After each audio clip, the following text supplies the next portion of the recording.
ഗീതാ ഗോപിയെ സ്ഥാനാർത്ഥിയാക്കിയതോടെ നാട്ടികയിൽ സ്വതന്ത്രനായി മത്സരിക്കാൻ CC മുകുന്ദൻ MLA. പാർട്ടി പദവിയിൽ നിന്ന് രാജിവെച്ച മുകുന്ദൻ കോൺഗ്രസ് നേതാക്കളുമായി ചർച്ച നടത്തി. അതേസമയം ഗീതയെ മാറ്റില്ലെന്ന് ബിനോയ് വിശ്വം വ്യക്തമാക്കുന്നു. പേയ്മെന്റ് സീറ്റ് ആരോപണം ഗൗരവമുള്ളതാണെന്ന് KC വേണുഗോപാൽ പ്രതികരിച്ചു. നാട്ടികയിൽ ഗീതാ ഗോപിയുടേത് പേയ്മെന്റ് സീറ്റ് എന്നായിരുന്നു CC മുകുന്ദന്റെ ആരോപണം. പാർട്ടിക്ക് പണം പിരിച്ചു നൽകിയാണ് ഗീതാ ഗോപിയുടെ പണിയെന്ന് മുകുന്ദൻ ആരോപിച്ചു. അവര് എന്നെക്കാളും കൂടുതൽ സാമ്പത്തികം മേടിച്ചു കൊടുക്കാൻ പറ്റുന്ന ചെയ്യുന്നുള്ളൂ. എനിക്ക് 10 രൂപ പാർട്ടിക്ക് മേടിച്ചു കൊടുക്കാൻ കഴിഞ്ഞിട്ടില്ല. അത് അവർ എൻ്റെ കുറവായിട്ട് കണക്കാക്കുന്നു. കോൺഗ്രസ് നേതാക്കളുമായുള്ള ചർച്ചയ്ക്ക് ശേഷം സ്വതന്ത്ര സ്ഥാനാർത്ഥിയായി മത്സരിക്കുമെന്ന് മുകുന്ദൻ പ്രഖ്യാപിച്ചു. തിരഞ്ഞെടുപ്പ് രംഗത്തുണ്ടാകുമോ?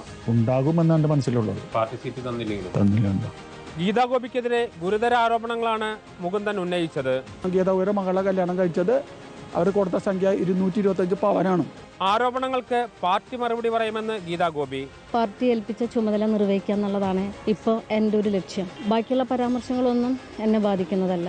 മുകുന്ദനെ അനുകൂലിച്ച് KC വേണുഗോപാൽ രംഗത്തെത്തി. അത് ശരിയാണെങ്കിൽ ഗൗരവതരമാണ്, നോക്കട്ടെ, അതെന്താണെന്ന് പരിശോധിക്കട്ടെ. മുകുന്ദനുമായി യുദ്ധത്തിനില്ലെന്ന് CPI സംസ്ഥാന സെക്രട്ടറി ബിനോയ് വിശ്വവും വ്യക്തമാക്കി. റിപ്പോർട്ടർ, തൃശൂർ.